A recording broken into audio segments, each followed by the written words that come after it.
Now, in the Prachra Birjna Virdaya, it's one of the texts in Kashmir Shaivism, which is a tantric tradition.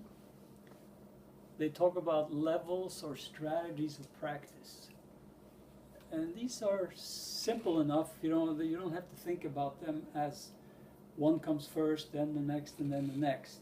They sort of can all happen almost simultaneously, but there's some structure to it in the sense that in the beginning of practice, you tend to be in the anavapaya stage. There you need to have strong intention, strong wish to grow.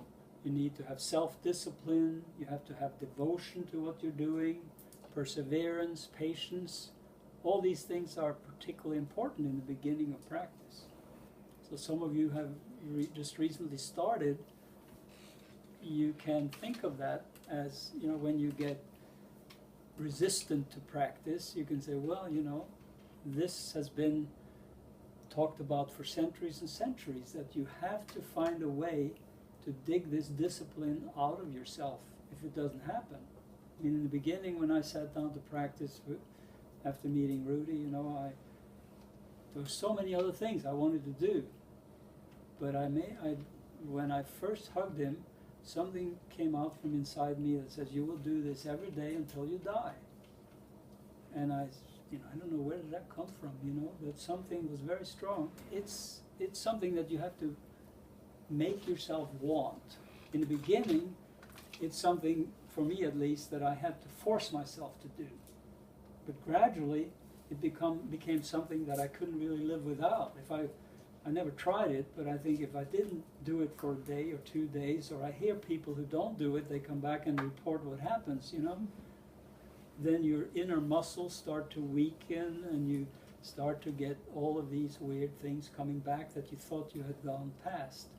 So it's really quite important to keep at it.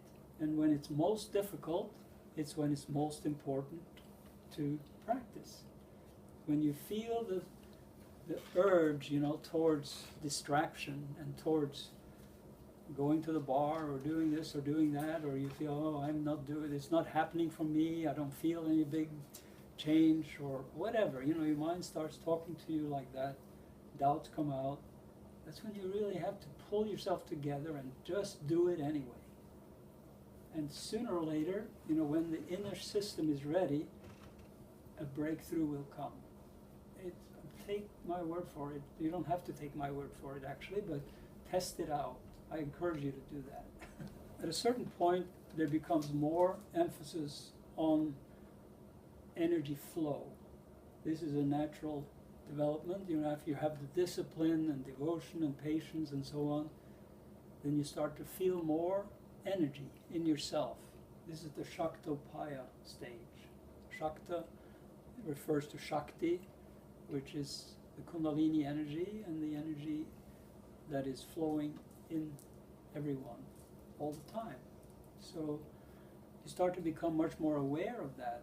And whereas in the beginning, when you sit in a class, you are probably, at least I was when I first sat down with Rudy, I was very aware of, I'm sitting here and he's sitting there, I'm me, he's him, and I have my tensions and I don't know what he's doing up there, and I felt my blocks and tensions that much more strongly than before. But after a certain while, it started to change. I became aware that there was an energy flow, and then you're in this other awareness that he's a source of energy flow somehow. That's how you experience it. It's your own energy that's rising up, and your own tensions. It's the ice in your system that is melting. And when it melts, it flows down through the chakras to the base of the spine, gets heated up, and then it rises up the spine like steam. And steam is a lot more powerful than ice. So it can be, it can jerk you, it can make you have some kriyas sometimes, or you cry, you get a release experience as something is breaking down. This is all good. This means that your system is starting to flow more, You have more energy there. The last stage is Shambhavupaya. This is where you become more immersed in that experience of energy flow, and you get a sense of the deeper presence. You know, you surrender into that deeper presence, that deeper sense of Shiva, if you want, the infinite potential, the stillness at the core. Then you feel this self with a big S. And you know, you can't really describe it because it's beyond words. It's outside time and space. But it comes into us nevertheless and can be felt, sensed. It's like it dawns on us. You know, you sit and you're quiet, you feel the energy, and you tune into the Om sound, and then, you know, it just dawns on you. Oh, I just am. And that's enough. You know? And it makes me, at least, just so fulfilled and so grateful to feel that. There is nothing more. Then it's nothing, but it's everything. And you're not looking for anything anywhere. You know, you have it already in you. So your heart is your home. And in the final stage, surrender is absolutely necessary. You know, you have to be able to let go, and let go completely into this state